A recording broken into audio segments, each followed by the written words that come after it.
Apart from various special projects like X-Men Legends or the giant-size X-Men Artist Special, the 5-issue Juggernaut miniseries by Fabian Nicieza and Garney is the lone X-Office comic series that doesn't totally fit into the Hickman era of X-Men, in the Dawn of X and now the Reign of X. It's a series outside the core Krakoan X-Men era.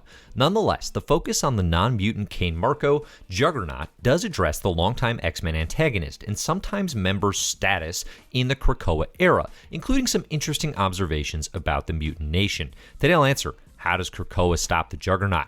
The complications of Krakoan Amnesty, what comes next for Jugs, theories and predictions for things to come in Hickman's X-Men. Hey everybody, I'm Dave Busing, founder and editor-in-chief of comicbookherald.com. You are listening to a full review of Juggernaut 1 through 5, came out in 2020. This is Krakin Krakoa number 171. If you like the Comic Book Herald YouTube channel, please consider liking, subscribing, sharing, and commenting here on the video. It all helps me out a great deal. For information about where Juggernaut fits in the reading order in the Dawn of X and Reign of X, check out the links in the show notes for reading orders on Comic Book Herald. Spoilers for the discussed comics may follow. Some light spoilers here for Juggernaut, a not super spoilerable series. Writer Fabian Nicieza, artist Garney, colors by Matt Milla, letters by Joe Sabino. Juggernaut's first Krakoa-era story spotlight, and indeed the character's first ever solo miniseries, maybe, I didn't actually back that one up, follows up directly on the last time we saw the character in the pre-Hickman era Uncanny X-Men written by Matthew Rosenberg.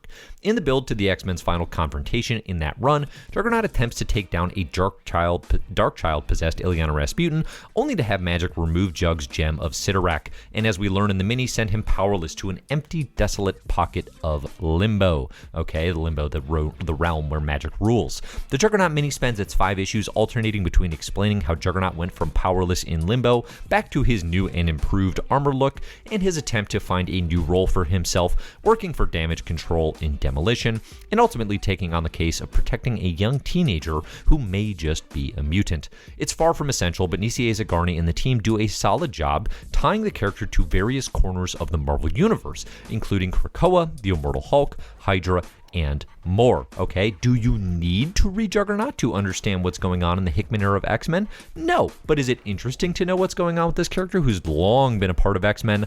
I think so.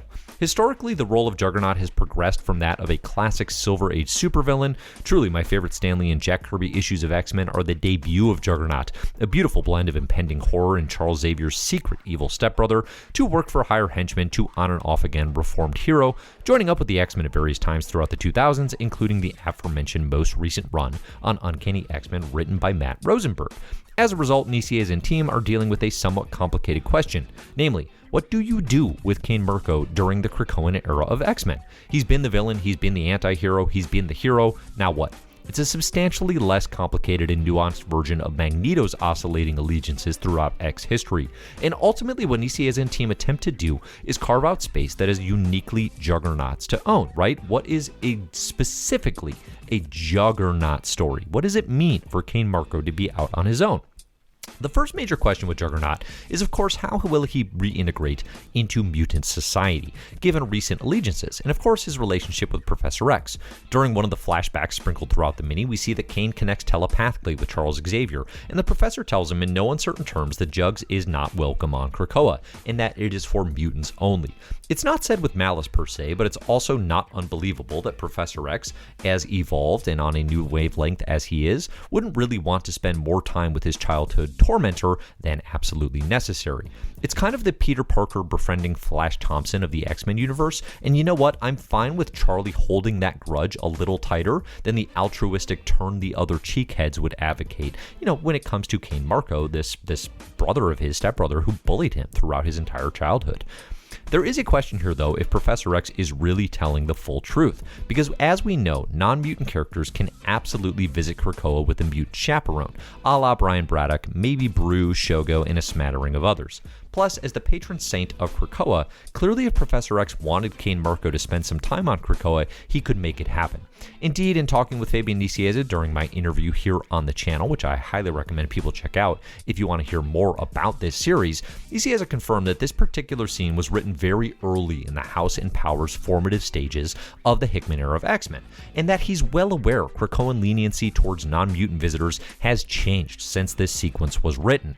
Nonetheless, the scene reminds me a bit of Professor X's telepathic communication with Franklin Richards in Fantastic Four, telling Franklin that he's not a mutant and he's no longer welcome on Krakoa, with the primary difference that in Fantastic Four, I'm not convinced that was really Charles Xavier. What's up, Doom manipulation?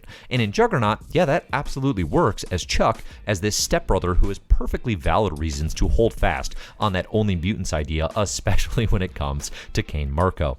Now, big picture, I have no problem with writers generally trying to maintain the only mutants ethos of Krakoa. Like, yes, you could make a very easy case that Cain's desire to be part of quote-unquote X-Men missions wouldn't even require Krakoan residence, right? He could just join Kate at sea on the Marauders, for example. But it's not the worst thing for these corners of comics to maintain the illusion that mutants have finally carved out a nation that is truly theirs.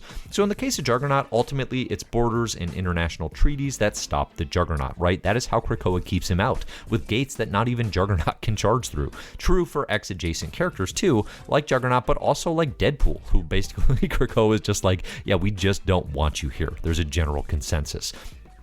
Otherwise, the most interesting aspect of Juggernaut is the introduction of d-cel, a maybe mutant rocks tuber with the ability to decelerate kinetic motion. Not only does d-cel slow the Juggernaut and nearly get herself killed in the process, but she helps Jugs beat on Immortal Hulk to temporarily capture the Green Giant. In addition to providing an energetic and contrary personality to bounce off Juggernaut, think Wolverine and Jubilee or Hunt for the Wilder People, d-cel denies that her powers come from a mutant ability, and for most of the story wants very little to do with mutant kind or Krakoa. She is definitely just out in the world, and again, like not even accepting or really accepting of others calling her a mutant. Now, ultimately, we learn d-cel's mutant powers manifested and more or less led to the car accident that killed her parents, a tragic mutant origin, as old as time. And accepting her mutant abilities means accepting her culpability in that trauma. She does come to this acceptance, though, when she finds herself and Juggernaut cornered, with only a request for Krakoan Amnesty as a way out. It's an interesting sequence, honestly, as the most prominent use of Krakoan Amnesty to date came back in House and Powers of X, with Cyclops and later Emma Frost establishing Krakoan Amnesty for Sabretooth, only to then turn around and have the Council exile him to a pit of endless despair. And one of my top hopes for the as-yet unannounced Victor Laval written X-Men series coming soon. What's up, Sabretooth and the Exiles? I would love it. Probably not that, but I'd still love it. But anyway, they got amnesty for Sabretooth only to say, yeah, we get to judge him. We get to send him to an endless pit. The implication is Juggernaut is that mutants can kind of get themselves in the darndest situations, and so long as they're dealing with agencies that adhere to some international laws, they can just shout Krakoan Amnesty and kind of get away with, well, nearly anything. It's a really interesting premise. Krakoa does accept d-cel once she claims Krakoan Amnesty, and we get a moment of Black Tom and Juggernaut connecting. Now, we've recently seen Black Tom in the pages of X-Force literally dreaming about Juggernaut and his sausagey fingers, so I'm not ruling out a visit anytime soon. I think we could very well see Juggernaut on Krakoa if Black Tom has his way, and he's doing a lot of work. He's putting in a lot of security for X-Force right now. I think a visit from his good pal Jugs could be in the cards. Now, with d-cel in the story, we also have the thread of everyone trying to figure out, whether or not she's a mutant. And obviously, we just confirmed that at the end of the story, she is. But Arnim Zola, specifically, the Nazi and longtime Red Skull ally and Captain America enemy, wants to capture a mutant, particularly, okay? This is a recurring threat in the Krakoa era, and we see it here as well, that we see these individuals who are super into mutant DNA all of a sudden, right? We see it with Xeno, where they use Domino's DNA in X-Force number 1 to access Krakoa, right? And Arnim Zola has the same idea, thinking, mutants are harder to find now. They're all on that island that I can't get to. Getting one is a real treat. But it got me thinking, it's not like mutant DNA isn't out there pre-Krakoa, Like, first off, all of the mutants were just out in the world. Plus, there are a fair amount of mutants who are not on Krakoa, right? As we saw, like, in the pages of New Mutants, for example, with Beak and Angel Salvador, right? So it's not like mutant DNA isn't out there. Plus, again, like, there's just, again, like we have a Weapon X program that was working and experimenting on mutants for decades. I just feel like this idea that mutant DNA is locked up in Krakoa is probably not as true as we once thought, and that probably manipulating it and utilizing it to access Krakoan gates, not as hard, maybe, as we might have hoped, or as Krakoa might have hoped. I feel like there's going to need to be some alternate security measures taken to prevent that. But otherwise, Juggernaut plays effectively with the Marvel Universe, with the Immortal Hulk tricking Juggernaut into facing his guilt and inflicted damage head-on, Arnim Zola being a creepy Nazi who sucks, and Sidorak acting the crazed god who only wants the power of Juggernaut for his own deranged goals of destruction. All the Marvel Universe jaunts are about Juggernaut reconciling his past and moving to own something real and new that he can have for himself. Juggernaut dealing with his guilt and shame, as Fabian Nicieza put it, and I'm paraphrasing massively here, the realization that his meat-headed actions led to him spending a year of his life trapped in concrete after the classic Nothing Stops the Juggernaut in Amazing Spider-Man. All of this is kind of it's a reconciliation for Juggernaut. It's figuring out, like, why did I live my life like this? What was the point? What was I actually achieving? You know, it's a middle-aged Juggernaut, if you will, looking back and being like, what should I actually be doing with all this power? So what's next for Juggernaut? Well, most recently, we've seen Jugs teaming up with mutants like Illyana Rasputin and Wolverine among the Savage Avengers, written by Marauders writer and soon-to-be X-Men writer Jerry Duggan.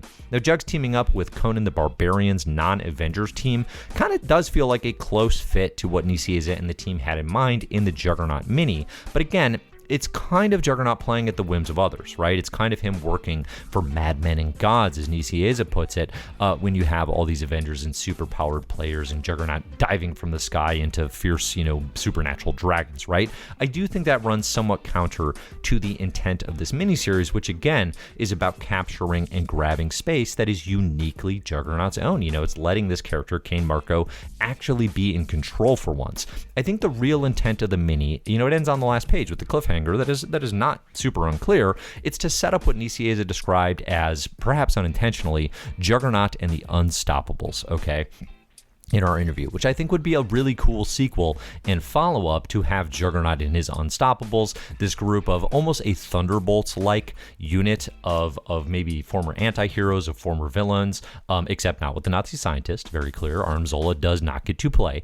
But, them going out and basically just helping people who have, like d-cel, who just don't have someone to protect them, and just helping, the people who have been, ironically, like, kind of just pushed aside, which is, what Juggernaut as a bully in his childhood was doing.